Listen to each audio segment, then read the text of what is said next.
Imagi chakhumna mayambu khurumjari. Friend mayam ngasidi katla thongbagi video ni aigi se aigi imagi chakhumda ngasidi aigi ima apokpi imana enjang ngasi nga se thongbi gadauri ai nakta laamni ima se matam khara ko ado hojik se thau je haire duga jira ga tejbat ka thadare nakupi chu ngaugani ko nakupi na ngaubne hele haw se aduga tilau chanam hapchinjare adu masing ngahaktang munnaba ngaugijiko imagi niyom dani ngasidi thonglibase aigi niyom dina chadre imagi niyom jina hendoine ba hawbase imana thongba injang je aije matam chahi kuirabagi matungdani aina chaba phangjaduribase yam nungai ngasidi imana thongbibase imana hariba niyom se mo taminasi nakupi se kaadi injang mo hawtheba aduna jodi hawte chamtik sang lairani koi maru mapa ngauba matamda ko nakupi ngauba matamda kitang karap tawhanbiu hairi imana hairi se ado nga je thunga yanganga tolaga hana thamjabane ado masi je hapchinjare maru mapang je munna ngauraba matungda nga je hapchilaba matungda fajana mix tawsali imana hoji kijane am mathaje mani mapa khanane na je ngawhoba nga je haktang otlaga ko ngaujare yamna su toyhaloi degi kitang su toyrap tawba dugi changduni degi si prek law adra si alu degi khnes na khapya ngawra machu maro ko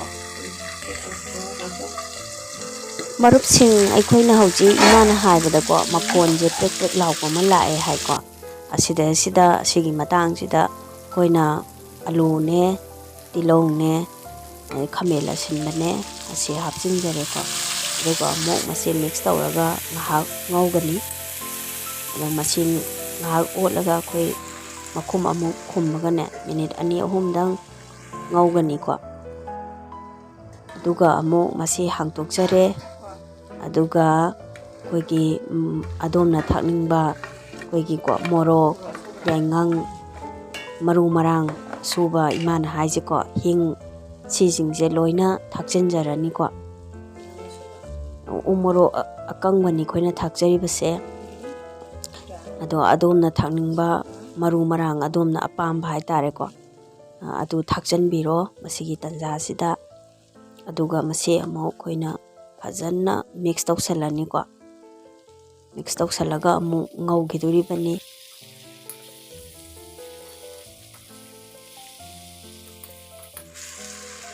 makhumje minute ani ahum dang khumaga ngausiko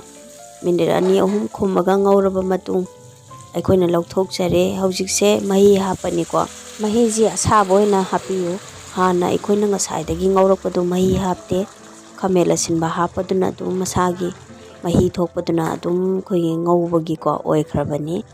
aduna ngauba matamdadi mahi hapiganu ising haijinbiganu aduga masi khoi tapna saugairaga ko khaigani ko koi adomna toihaningbagi matung ina otpiro otpagi changsiti ado hauji khara haifet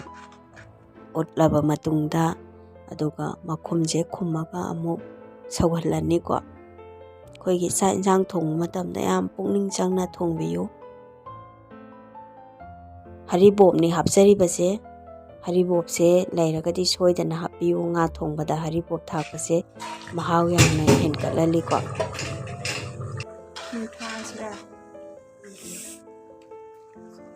koi huji thum thaksinjare ko thumje adomna ngasai nga do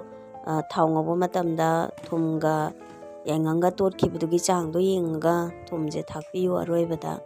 aduga masi kitang thum thaba matung mix tawsinjare ko aduga koigi ngahak sawalaga fadigom hapchanbiro wow manamje loire khunungsi ma chakla amana loire machuju yamna phajare yam hawrani ꯐ꯭ꯔꯦꯟꯁꯤꯡꯁꯨ ꯏꯃꯥꯒꯤ ꯅꯤꯌꯣꯝꯁꯤꯗ ꯁꯣꯏꯗꯅ try ꯑꯃꯨꯛꯇꯪ ꯇꯧꯕꯤꯌꯨ꯫ Friend ꯃꯌꯥꯝꯁꯨ ꯏꯃꯥꯒꯤ ꯅꯤꯌꯣꯝꯁꯤꯗ ꯁꯣꯏꯗꯅ try ꯇꯧꯕꯤꯌꯨ꯫